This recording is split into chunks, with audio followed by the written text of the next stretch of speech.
का कहे आमीन। मैं गदा तू बादशाह, भर दे पियाला नूर का, नूर दिन दूना तेरा दी डाल सदका नूर का। और हुजूर की तशरीफ आवरी से पहले दुनिया का क्या हाल था? बरेली के ताजदार फरमाते हैं, नारियों का दौर था, दिल जल रहा था नूर का। यहाँ नारी से मुराद जहन्नमी। नारियों का दौर था, दिल जल रहा था नूर का, तुमको देखा हो गया ठंडा कलेजा नूर का।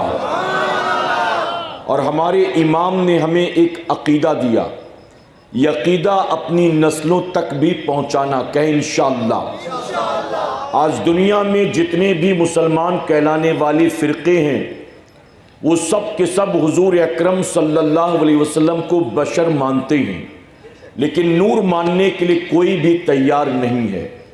अगर नबी को नूर और बशर दोनों चीज़ें मानते हैं तो सिर्फ अहले सुन्नत वल जमात के लोग मानते हैं।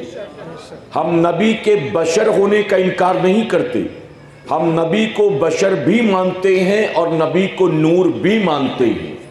बल्कि हमारे इमाम ने हमें अकीदा दिया, हम नबी ही को नूर नहीं मानते। आला हज़रत फरमाते, तेरी नस्ले पाक में है बच्चा बच्चा नूर का। तेरी नस्ले पाक में है बच्चा बच्चा नूर का, तू है ऐने नूर, तेरा सब घराना नूर का।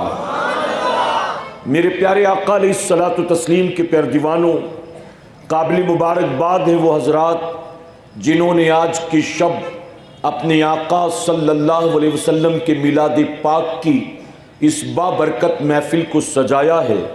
और काबिल मुबारकबाद हैं हम और आप कि जिन्हें अल्लाह ने इस महफिल पाक में शिरकत की तौफीक अता की। अल्लाह रब्बुल इज़्ज़त महफिल के सजाने वालों का सजाना और हमारा और आपका यहाँ आना कबूल फरमाए। मेरे प्यारे आका अलैहिस्सलातु तस्लीम के प्यारे दीवानों, मैं मौलाना जाफ़र खान साहब क़िबला का शुक्रगुज़ार हूँ कि इनकी मार्फत से ये तारीख़ तय हुई और आज की शब आपके सामने मुझे हुजूर अकरम सल्लल्लाहु अलैहि वसल्लम की मिलाद पाक बयान करने का मौका मैसर आया। मेरे प्यारे आका अलैहिस्सलातु तस्लीम के प्यारे दीवानों, मेरी तमाम बातों को इत्मीनान के साथ आप सुने। आप में से जिन हजरात ने पहले मेरा बयान कहीं कभी सुना होगा, वो जानते हैं कि मैं जज्बाती तकरीर नहीं करता, बल्कि मैं इस्लाही तकरीर करता हूँ। मेरी तकरीर में नारा लगाने के लिए जगह नहीं होती, लेकिन मेरी तकरीर में बहुत सारी बातें ऐसी होती हैं जिसे सुनना है, सीखना है और उस पर अमल करने की कोशिश करना है इंशाअल्लाह। मेरे प्यारे आका के प्यारे दीवानों, सबसे पहली बात, हमें और आपको मौजूदा दौर में उठते बैठते चलते फिरते सोते जागते अपने रब का शुक्र अदा करना चाहिए लम्हा लम्हा कि अल्लाह तबारक तआला ने हमें और आपको महबूब की मिलाद के मुनकिरों के घर पैदा नहीं किया, बल्कि महबूब की मिलाद मनाने वालों के घर में पैदा फरमाया है। और ये अल्लाह का हम पर बेपनाह करम और एहसान है कि अल्लाह ने हमें मिलाद मनाने वाली जमात में पैदा किया। आप बताइए, अगर मिलाद के मुनकिरों के घर पैदा हो गए होते तो हमें कौन आकर बताता कि नबी की मिलाद क्यों मनाना चाहिए, नबी की मिलाद कैसे मनाना चाहिए, नबी की मिलाद मनाने पर कितना इनाम मिलता है। तो ये अल्लाह का एहसान है कि मेरे करीम ने हमें बिन दुआओं के उस जमात में पैदा किया जो जमात नबी की मिलाद मनाने वालों की है। मेरे प्यारे आका के प्यारे दीवानों, अब हमारी जिम्मेदारी बनती है, तवज्जो से सुने आप। हम नबी की मिलाद इसलिए मनाते हैं क्योंकि हमारे बाप दादा परदादा सब मिलाद मनाने वाले थे। बताइए, है ना? तो चूंकि हम उस खानदान से, उस घर से, उस बाप दादा से ताल्लुक़ रखते हैं जो मिलाद मनाने वाले थे, तो हम तक अपने बाप दादा के ज़रिए जो मसलक पहुंचा है, हम तक अपने बाप दादा के ज़रिए जो मज़हब पहुंचा है, हम तक अपने बाप दादा के ज़रिए जो अकीदा पहुंचा है, हमारी जिम्मेदारी बनती है कि जैसे बाहिफाजत हमारे बाप दादा ने सही मसलक, सही मज़हब, सही अकीदा हम तक पहुंचाया, इसी तरह हम भी बाहिफाजत इसी मसलक, इसी मज़हब, इसी अकीदे को अपनी आने वाली नस्लों तक भी मुंतकिल करें। क्या इंशाअल्लाह। हर माँ बाप की ये ड्यूटी है, हर माँ बाप की ये रिस्पॉन्सिबिलिटी है। याद रखें, औलाद को अच्छे स्कूल में दाखिल करा देना, डोनेशन भर देना, उसका टाइम टेबल सेट कर देना, उसका यूनिफॉर्म बनवा देना, उसके लिए टिफिन का, स्कूल आने जाने का इंतज़ाम कर देना, उसके लिए प्रोजेक्ट बनाने का, पिकनिक पर जाने का इंतज़ाम कर देना, और बच्चा स्कूल की पढ़ाई से फारिग हो जाए तो कॉलेज में दाखिला करा देना, उसके लिए नए कपड़े सिलवा देना, उसको 20-25 हज़ार का मोबाइल दिला देना, कॉलेज आने जाने के लिए बाइक खरीद देना, यही माँ बाप की जिम्मेदारी नहीं है, बल्कि दुनियावी तालीमात के साथ साथ माँ बाप की ये भी जिम्मेदारी है कि अपनी औलाद के ईमान व अकीदे की भी हिफाजत करे। वरना माँ बाप अगर सिर्फ इंजीनियर बनाने की फिक्र करेंगे, डॉक्टर बनाने की फिक्र करेंगे, LLB कराने की फिक्र करेंगे, MBA कराने की फिक्र करेंगे, हार्डवेयर सॉफ्टवेयर कराने की फिक्र करेंगे, कोई मैकेनिकल इंजीनियर, कोई केमिकल इंजीनियर, कोई सिविल इंजीनियर बनाने की फिक्र करेंगे, अपनी औलाद की कब्र की फिक्र नहीं करेंगे, आखिरत की फिक्र नहीं करेंगे, जन्नत की फिक्र नहीं करेंगे, ईमान अकीदे की फिक्र नहीं करेंगे, तो ऐ सुन्नियों, आपकी औलाद के पास दुनिया की बड़ी बड़ी डिग्रियां तो होंगी, उनके पास बड़े बड़े पैकेजेस तो होंगे, उनके पास गाड़ियां, कोठियां तो होंगी, लेकिन उनका ईमान व अकीदा महफूज नहीं रहेगा। और याद रखें कि अगर ईमान व अकीदा महफूज नहीं रहा तो ये दुनिया की डिग्री कब्र में काम नहीं आएगी, ये दुनिया की दौलत मैशर में काम नहीं आएगी, ये दुनिया का ओहदा कयामत में काम नहीं आएगा। इसलिए अपनी औलाद को दुनिया देने के लिए जितनी मेहनत करते हो, कम से कम उसका 10% अपनी औलाद को दीन देने की भी कोशिश करो। अपनी औलाद को दुनियावी तालीम से आरास्ता करने के लिए आप जितनी मेहनत करते हो, उसके ईमान व अकीदे की हिफाजत के लिए उससे कई गुना ज्यादा मेहनत करो। वरना मेरे प्यारे आका के पैरवानों, मैं मिंबरे रसूल पर मौजूद हूँ, उलमा की मौजूदगी में, सादात इकराम की मौजूदगी में एक बात जिम्मेदारी के साथ कहना चाहूंगा, आपके मुडगल का इलाका हो या रायचूर का इलाका हो या बेंगलोर का शहर हो, आप कहीं भी जाकर देख लें, आज जितने भी नबी की मिलाद के मुनकिर हैं, आज जितने भी गौसे आजम की 11वीं के मुनकिर हैं, आज जितने भी औलिया इकराम के उर्से पाक के मुनकिर हैं, आज जितने भी इमाम जाफर सादिक की नजर नियाज के मुनकिर हैं, आज जितने भी अल्लाह के वलियों के उर्स मनाने के मुनकिर हैं, आज जितने भी मुनकिरीन हैं, इन सब की तारीख उठाकर देख लो तो आपको खुद पता चल जाएगा कि ये मुनकिर आज पैदा हुआ है। हालांकि इसके बाप दादा भी 11वीं मनाया करते थे, इसके बाप दादा भी 12वीं मनाया करते थे, इसके बाप दादा भी मज़ारात पर जाया करते थे, इसके बाप दादा भी झंडे लगाया करते थे। तो जैसे उनकी नस्लों का ईमान व अकीदा खराब हो गया, अल्लाह न करे, 100,000 बार न करे, हमारी नस्लों का भी ईमान व अकीदा बर्बाद हो जाएगा अगर हमने आज दीनी बेदारी का सबूत न दिया और अपनी नस्लों को दुनिया देने के साथ साथ दीन देने की कोशिश ना की। मेरे प्यारे आका के पैरवानों, अपनी औलाद को खिलाना पिलाना ही माँ बाप की जिम्मेदारी नहीं है, अपनी औलाद को कब्र के अजाब से, जहन्नम की आग से बचाना भी माँ बाप की जिम्मेदारी है। गलत तो नहीं कह रहा हूं मैं।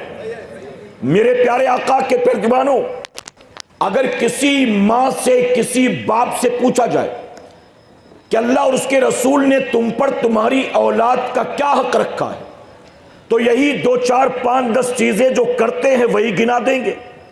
अच्छा पढ़ाओ, अच्छा खिलाओ, अच्छा पहनाओ, अच्छी तालीम से आरास्ता करो, हम यही गिनाएंगे। आप जानते हैं, आपको सुनकर ताज्जुब होगा, आला हज़रत अज़ीमुल बरकत अशाह इमाम अहमद रजा खान फाजले बरेलवी रज़ी अल्लाह तआला ने अपनी किताब में माँ बाप पर औलाद के 58 हुकूक लिखे हैं। माँ बाप पर औलाद के 58 हुकूक हैं।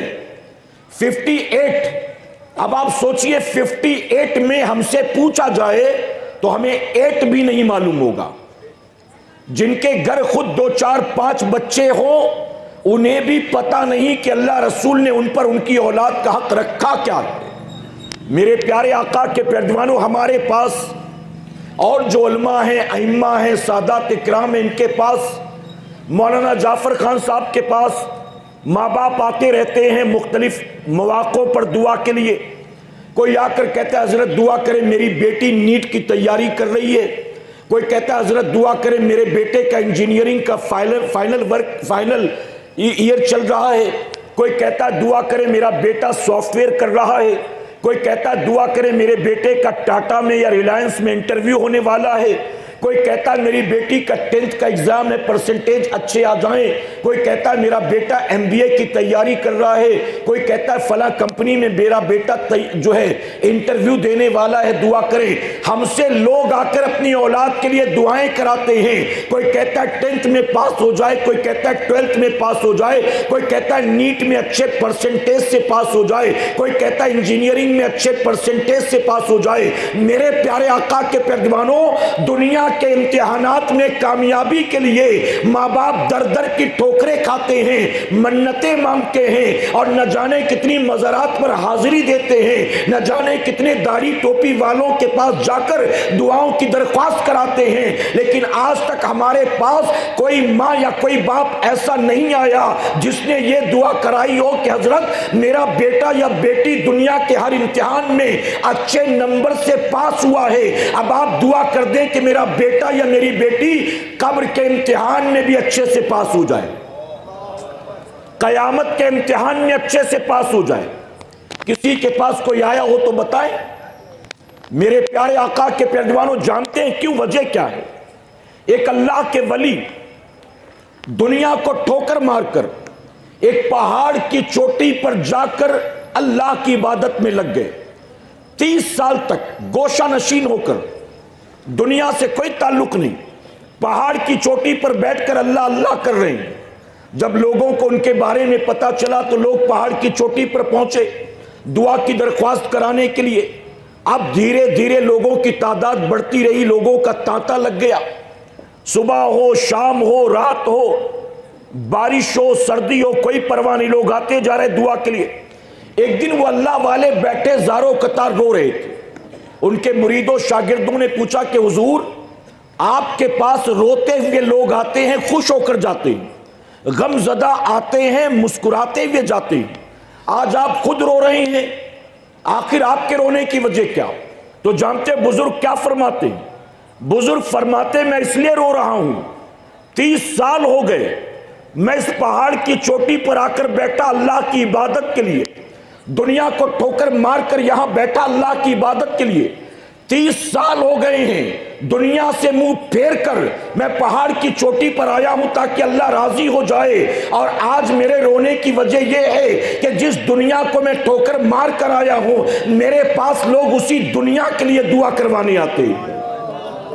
कोई कहता है मकान मिल जाए, कोई कहता है दुकान मिल जाए, कोई कहता है कि खुद का कारोबार हो जाए, कोई कहता है दुआ करे कि गाड़ी खरीद लूं, कोई कहता है दुआ करे कि शादी हो जाए। कोई आखिरत की फिक्र करता ही नहीं है। मेरे प्यारे आका के प्यारेवानों, ये रिवायत तो आपने सुनी होगी, बड़ी मशहूर है। किसी ने एक फकीर को देखा, बाजार में बैठा रो रहा था। एक आदमी का गुजर हुआ, रोता देखा ज़ारो कतार तो करीब गया। करीब जाकर कहता है कि बाबा रो रहे हो, क्या बात है? अगर भूख लगी हो तो खिला दूं, कोई हाजत हो तो पूरी कर दूं, रोने की वजह क्या? तो जानते हो बुजुर्ग ने क्या कहा? फकीर ने, मजजूब था, दीवाना था, दरवेश था, क्या कहता है? कहता है देखो बाजार की चमक दमक, ये देखो लोगों की भीड़ भाड़, ये देखो लोगों की चहल पहल, मैं इनको बुला रहा हूं कि आ जाओ, मैं तुम्हारी रब के साथ सुलह करवा दूं। मैं इनसे कह रहा हूं कि आओ, मैं तुम्हारी रब के साथ सुलह करवा दूं। वो तो सुलह करने को तैयार है, लेकिन ये सुलह करने को तैयार नहीं। ऐसी चमक दमक में खोए, ऐसी रौनक में खोए, इतने बिजी हो गए कि अल्लाह से सुलह करने को तैयार नहीं है। मैं इसीलिए रो रहा हूं कि वो तो मान रहा है लेकिन यह मानने को तैयार नहीं है। चंद दिनों के बाद किसी ने देखा वही फकीर, वही मजजूब कब्रिस्तान में बैठा रो रहा था। लोगों ने कहा बाबा कभी बाजार में रोता है, कभी कब्रिस्तान में रोता है, वहां रोने की वजह तो बता दी, यहां रोने की वजह बता। क्या किसी अपने की कब्र पर आया है? क्या किसी अपने की याद आ गई? क्यों रो रहा है यहां बैठकर? तो जानते हो क्या कहता है फकीर? कहता है कि कल मैं अल्लाह के साथ इनकी सुलह करा रहा था, वो तो मान रहा था, ये मानने को तैयार नहीं थे। आज ये सुलह करना चाहते हैं, वो मानने को तैयार नहीं है। मैं इसलिए रो रहा हूं कि आज ये चाहते हैं कि सुलह हो जाए, लेकिन अब वो नहीं मान रहा है। बताइए हमारा भी अंजाम यही होना है कि नहीं होना है? मेरे प्यारे आका के प्यारे दीवानों, ये दुनिया की रंगीनियां कितने दिन की, ये दुनिया की भागदौड़ कितने दिन की, ये तेरी मेरी चलत फिरत कितने दिन की, ये माल की फरावानी कितने दिन की, ये तरह तरह की नेमतें कितने दिन की। अल्लाह का शुक्र अदा करो मेरे करीम, तेरा बेपनाह करम और एहसान है कि तूने जिस्म से रूह के रिश्ते को अब तक जोड़े रखा है। अब तक जिस्म के आज़ा काम कर रहे हैं, अब तक सीने में दिल धड़क रहा है, अब तक रगों में खून दौड़ रहा है, अब तक मेरे करीम मेरी आंखें, मेरी जबान, मेरे काम, मेरे हाथ पांव काम कर रहे हैं। ये तेरा बेपनाह करम और एहसान है। ऐ मेरे प्यारे आका के प्यारे दीवानों, 2024 में अल्लाह ने हमें अपने हबीब की मीलाद का मौका अता किया। मेरे नबी की मीलाद की तारीख 2025 में भी आएगी, 26 में भी आएगी, 27 में भी आएगी, लेकिन अब इस 2024 के बाद हमें महबूब की मीलाद मनाने का मौका मिलेगा कि नहीं मिलेगा, ये हम नहीं जानते हैं, ये सिर्फ हमारा परवरदिगार जानता है। आप जानते हैं कोरोना काल से अभी अभी निकले हैं ना, भूल तो नहीं गए, कोई ज्यादा अरसा तो नहीं गुजरा। एक अमीर आदमी जिसके पास मालो दौलत की कोई कमी नहीं, अचानक उसकी तबीयत खराब हुई, और आप जानते हैं कि वो दौर इतना खतरनाक था कि किसी को खांसी भी आ जाए तो बेचारा डरता था बताने से कि अगर मैं कहूंगा खांसी आ रही तो लोग ये ना कहें कि कोरोना हो गया, चलो अस्पताल। और अस्पताल जाने से लोग डर रहे थे। क्यों? अस्पताल में इतने ज्यादा पेशेंट थे कि डॉक्टर्स हर एक को देख भी नहीं पा रहे थे, नतीजे में अक्सर लोग मर रहे थे। उस आदमी की तबीयत खराब हुई, घर वालों ने घर में उसका इलाज शुरू किया, फैमिली डॉक्टर को बुलाया, कहीं बाहर बात लीक ना हो, चोरी छुपे घर के अंदर उसका इलाज शुरू कर दिया गया, लेकिन कोई फायदा ना हुआ। कुछ दिन के बाद उसको ब्रीदिंग प्रॉब्लम शुरू हो गई, ऑक्सीजन का सिलेंडर भी ले आए, उसको ऑक्सीजन भी लगा दिया गया, फिर भी कोई फायदा ना हुआ। आखिरकार उसके जवान बेटों ने मजबूरन उसे अस्पताल में भर्ती करा दिया। अस्पताल में कह दिया कि मालो दौलत की हमारे पास कोई कमी नहीं, बस हमारे वालिद को कुछ होना नहीं चाहिए, जितना भी माल खर्च होगा चलेगा, परवाह नहीं, हमारे वालिद का ट्रीटमेंट अच्छी तरह से हो।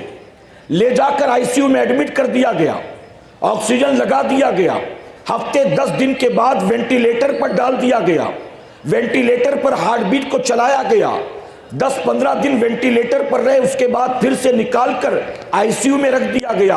तकरीबन 20, 22, 25 दिन तक वेंटिलेटर आईसीयू यूं करते रहे। आखिरकार अल्लाह ने फजल फरमाया, जान बच गई। अब जानते 22-25 दिन के बाद जब डिस्चार्ज की बारी आई तो अस्पताल वालों ने बिल बना कर दिया। यह बिल तकरीबन 21-22 लाख का था। जब 21-22 लाख का बिल उन्होंने देखा तो जानते हो फौरन उनकी आंखों से आंसू जारी हो गया। जब बाप रोने लगा अस्पताल के बिल को देखकर तो बेटों ने कहा कि अब्बा आपकी जान बच गई, क्या ये काफी नहीं है? ये 20-22 लाख तो हमारे लिए कोई मायने नहीं रखते, अगर 2-4 करोड़ भी खर्च करना पड़ता हम आपके लिए खर्च करने को तैयार थे। आप आखिर बिल को देखकर क्यों रोते हैं? आखिर बिल को देखकर आपको फिक्र करने की क्या जरूरत है? तो जानते हो बूढ़ा आदमी कहता है, बेटा बिल को देखकर मैं इसलिए नहीं रोता कि मैं बिल भरूंगा कहां से, या अमाउंट कितना ज्यादा है। बेटा बिल को देखकर मुझे रोना इसलिए आता है, अस्पताल वालों ने 10-15 दिन मुझे ऑक्सीजन दिया, अस्पताल वालों ने वेंटिलेटर पर रखकर 8-10 दिन तक मेरे दिल की धड़कन को चलाया। तो अगर अस्पताल वालों ने 20 दिन तक ऑक्सीजन दिया और दिल की धड़कन को चलाया, तो इसके बदले उन्होंने मुझे 21 लाख का बिल दिया। अरे जब से पैदा हुआ तब से लेकर अब तक मेरे रब ने न जाने कितना ऑक्सीजन मुझे दिया है, न जाने कितनी बार मेरा दिल धड़काया है, लेकिन उसने कभी कोई बिल नहीं दिया, उसने कभी किसी बात का तकाजा नहीं किया।